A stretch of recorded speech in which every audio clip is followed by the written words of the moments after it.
तो सीधा डाइव करते टॉपिक पे। तो आज का टॉपिक है लेज़ीनेस, आलस्य। आलस्य आज के जीवन का एक ऐसा अभिशाप है जो कि एक मेहनती इंसान को ना उसके गोल से ऐसे भटका देता है कि उसने कभी सोची ना होगी ऐसा। आज मैं आपको अपनी कहानी बता रहा हूँ कि मैं कैसे कितना आलसी हो चुका था, या फिर मेरी क्या मजबूरियाँ थी जो कि मेरे को आलसी होना पड़ा। और मैंने फिर कैसे उस आलस्य को घटाया, कैसे उसे ओवरकम किया। और आज मैं आज भी मैं उतना ज़्यादा प्रोडक्टिव तो नहीं हो चुका हूँ जितना कि एक जो मेहनती इंसान होना चाहिए, पर मैं फिर भी काफ़ी ज़्यादा ओवरकम कर चुका हूँ उस आलस्य को। तो साल था 2023-24। उस समय मेरा बिल्कुल ही मन नहीं करता था पढ़ने का, बिल्कुल मन नहीं करता था कुछ काम करने का। उस समय मेरे को कुछ पता नहीं था कि मेरे को क्या हो रहा है, क्यों हो रहा है। उस टाइम मेरे को लगता था कि शायद मैं आलसी हो चुका हूँ और अब मैं ज़िंदगी में कुछ नहीं कर पाऊँगा। मेरे पास एक धैर्य की मोटिवेशन ही थी कि मैं अपनी ज़िंदगी में कुछ कर पाऊँगा 2023-24 में। पर फिर भी उस इतने गंदे फेज़ में भी मैंने कैसे तैसे करके अपनी 10th निकाल दी और 10th में मैं ठीक परसेंटेज ले आया। फिर गया मैं +1 में मैंने शुरू का आधा साल इतने ज़्यादा बेकार इन्वायरमेंट में बिताया जो कि मेरे को कुछ समझ नहीं आता था कि मैं क्या कर रहा हूँ, क्यों कर रहा हूँ। दिन भर सोया रहता था, डूम स्क्रॉलिंग करता था, फ़ोन देखता था। पर फिर आया जब मेरा टाइम +2 का, तो उस टाइम वो चीज़ मेरे साथ कुछ ज़्यादा ही बढ़ गई, अत्यधिक बढ़ गई।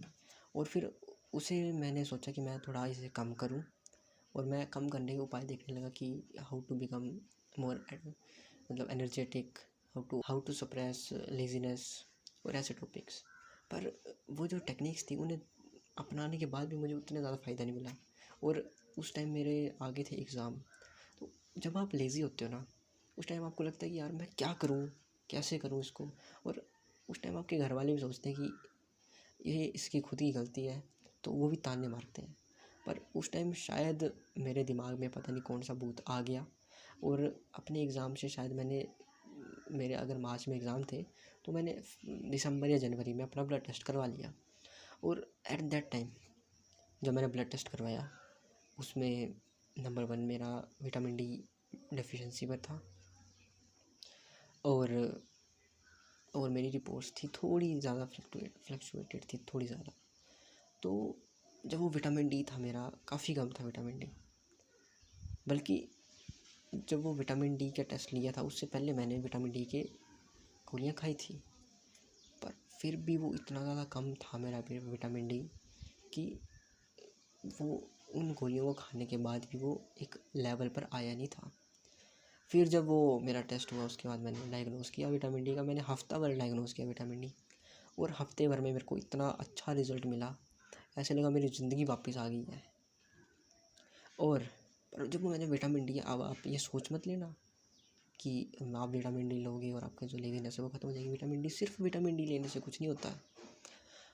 अब मैं आपको, डॉक्टर तो मैं हूँ नहीं कि मैं आपको विटामिन डी के साथ क्या लेना वो नहीं बताऊँगा। पर जब आपने विटामिन डी लिया, पर आपको उसके साथ अपने एक्शंस भी चेंज करने पड़ेंगे। आपको एक एक्टिव लाइफस्टाइल जीना पड़ेगा। मतलब जब मैंने इस फेज़ में था कि मैं विटामिन डी ले रहा हूँ, तो मैं साथ में बाकी फ़िज़िकल एक्टिविटी भी करता था, जिससे कि मेरा जो एक एक्टिवनेस है शरीर में वो बढ़ी रहे। और आफ्टर, जब मैं एग्ज़ाम से पहले तक था, उस टाइम मैं काफ़ी ज़्यादा इस लेज़ीनेस से रिकवर कर चुका था। और बाकी भी काफ़ी ज़्यादा पॉइंटर थे जो कि इस लेज़ीनेस को जिन्होंने मेरे बढ़ाया। जैसे कि पहला तो था कि ऑर्गेनाइज्ड काम नहीं करता था मैं। मेरे को मेरी नहीं, बात लड़कों में सभी में ऐसा ही होता है कि हम काफ़ी ज़्यादा मेसी रखते हैं हमारे कमरों को, हमारी जगह को। जब तक आपके जो कमरा है या फिर आपको जो वर्क एनवायरनमेंट है ना वो साफ़ नहीं होगा भाई मेरे, हाँ दोस्त तेरे से बात कर रहा हूँ, जब तक ये साफ़ नहीं होगा आपका कभी मन नहीं करेगा आपका कोई काम करने का। आपके अंदर कभी वो मोटिवेशन ही नहीं आएगी कि मैं कुछ करूँ, कि मैं कुछ करूँ इस दुनिया को बदलने के लिए, इस दुनिया में कुछ इम्पैक्ट लाऊँ, या फिर मैं अपने जीवन में कुछ इम्पैक्ट लाऊँ। आपके कभी वो मोटिवेशन आ ही नहीं सकती जब तक आपका कमरा साफ़ नहीं, आपका कमरा ऑर्गेनाइज्ड नहीं है। देर इज़ वन एक मिथ थी कि उसको मिथ ही मान लो, कि बोलते थे कि सुबह उठ के अगर आपने अपना बेड बना लिया तो वो आपको कॉन्फिडेंस देता था दिन भर के लिए, एक आपको डिसिप्लिन इंसान बनाता था। और मतलब डिसिप्लिन होना भी एक पूरी ट्रुथ नहीं है जीवन का कि आप डिसिप्लिन हो जाओगे तो आप सक्सेसफुल हो जाओगे। डिसिप्लिन होना भी, अगर आप डिसिप्लिन हो और आप साथ में अपना काम भी कर रहे हो, ऐसा नहीं कि आप डिसिप्लिन हो और आप गंदे काम भी डिसिप्लिन में करते जा रहे हो। मतलब आप डिसिप्लिन में यहाँ पे अपने लिए 1 घंटा फ़ोन देख रहे हो, और वो भी मतलब बेकार चीज़ें भी डिसिप्लिन में होती हैं। कई बार ऐसा हो जाती है, यार ऐसा लगता है मैं डिसिप्लिन तो हूँ पर मेरे को फिर भी रिजल्ट नहीं मिल रहे हैं, तो वो आ जाती है लेज़ीनेस। फिर इसी लेज़ीनेस को कम करने के लिए मैंने एक बार बुक पढ़ी, द आर्ट ऑफ लेज़ीनेस, जिसमें कि लेज़ीनेस, प्रोक्रास्टिनेशन और काफ़ी ज़्यादा चीज़ों के बारे में काफ़ी ज़्यादा मतलब से डीपली बात की हुई थी। तो उसमें भी मेन सिर्फ यही था कि आपको जो काम करना है वो एट ए टाइम कर देना है। कभी ये नहीं सोचना कि मैं थोड़ी देर बाद कर लूँगा, या फिर मतलब जिसको हम इंग्लिश में बोलते हैं प्रोक्रास्टिनेशन नहीं करनी है। और फिर मैंने वही शुरू किया कि जब भी मेरे दिमाग में कोई चीज़ आती थी, मैं उसे जैसे दिमाग में आई वो एट ए टाइम कर देता था। एट ए टाइम सोचता नहीं था कि अब मैं करूँगा नहीं करूँगा, आई सीधा कर देना, आई कर देना। उससे भी काफ़ी ज़्यादा इम्प्रूवमेंट आई मेरे जो मतलब एक्शंस में, एक्शन लेने में। और एट द टाइम जब मैं बिगनिंग थी मेरी यूट्यूब की, जब मैं मतलब पहली वीडियो बनाने से पहले बिगनिंग की एक तरह से, पर जब मैं पहली वीडियो बना रहा था उस टाइम भी मैं अप्रैल में शुरू करने वाला था ये कार्यक्रम, पर मैं प्रोक्रास्टिनेशन करते करते करते करते मैं 10 मई में पहुंच गया। मई के एंड में शायद मैंने स्टार्ट किया फिर भी ये। और अब भी मैं थोड़ा ज़्यादा इतना कंसिस्टेंट नहीं रहता हूँ इसमें, वो भी बिकॉज ऑफ मेरे लेज़ीनेस की था, क्योंकि मैं काफ़ी ज़्यादा बड़ा ज़्यादा लेज़ी हूँ मैं।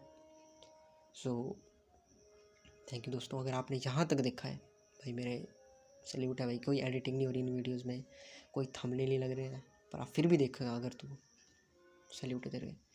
और एट द एंड मैं ये कहूँगा कि we will not be a white collar और ब्लू कॉलर और किसी भी रंग की कॉलर नहीं, we will always upper collar and live with confidence and